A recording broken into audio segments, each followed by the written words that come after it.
અને હવે અન્ય સમાચારની વાત કરીએ। સુરતમાં ગુમ થયેલી કિશોરીનો મૃતદેહ મળી આવ્યો છે। ખાનગી બાંધકામ સાઇટ પરથી મૃતદેહ મળી આવ્યો છે। તો ધોરણ 10માં ભણતી વિદ્યાર્થીનીનો મૃતદેહ મળી આવ્યો છે।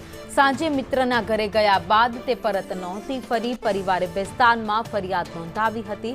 પોલીસે તપાસ કરતા તેનો મૃતદેહ મળી આવ્યો છે। સમગ્ર મામલે પોલીસે વધુ તપાસ હાથ ધરી છે।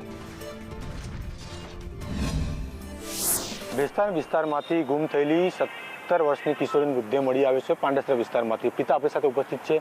શું હતી સમગ્ર ઘટના? દીકરીનું શું નામ હતું અને તમારું નામ શું છે? મારું નામ ઇનેશભાઈ મકનભાઈ ડામોર અને મારી દીકરીનું નામ છે અશ્વિતા।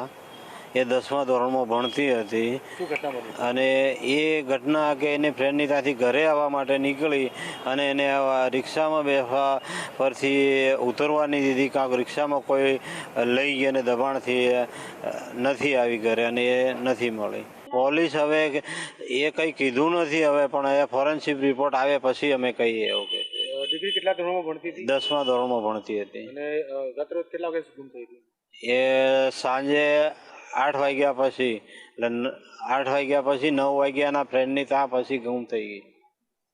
શું લાગે છે તમને? કોઈ આત્મહત્યા કરી હોય કે? આત્મહત્યા નથી કરી, એને કોઈએ કંઈ બી કર્યું હોય, બાકી આત્મહત્યા ન કરે એવી છોકરી નથી ને ઘરેથી બી કોઈ દબાણ એવું નથી।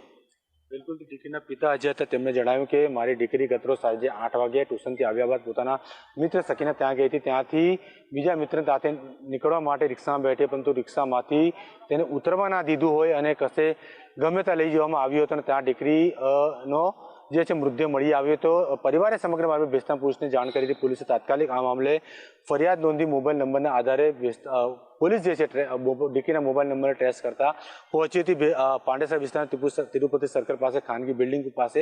ત્યાં પોલીસ પણ ચોંકી ગઈ હતી, કારણ કે ત્યાં દીકરીનો મૃતદેહ મળી આવ્યો હતો અને પ્રાથમિક રિપોર્ટના આધારે જે છે દીકરી ઉપરથી કૂદી હોય, આત્મહત્યા કરી હોય તેવું લાગી રહ્યું છે। પરંતુ આ સમગ્ર મામલે પોલીસે દીકરીનો મૃતદેહનો કબજો મેળવી નવી સિવિલ હોસ્પિટલ પોસ્ટમોર્ટમ ખાતે મોકલી આપ્યો છે। ફોરેન્સિક રિપોર્ટમાં આવ્યા બાદ મોતનું સાચું કારણ બહાર આવી શકશે। કેમેરામેન ભૂષણ ચૌધરી સાથે સંદેશ ન્યૂઝ, સુરત।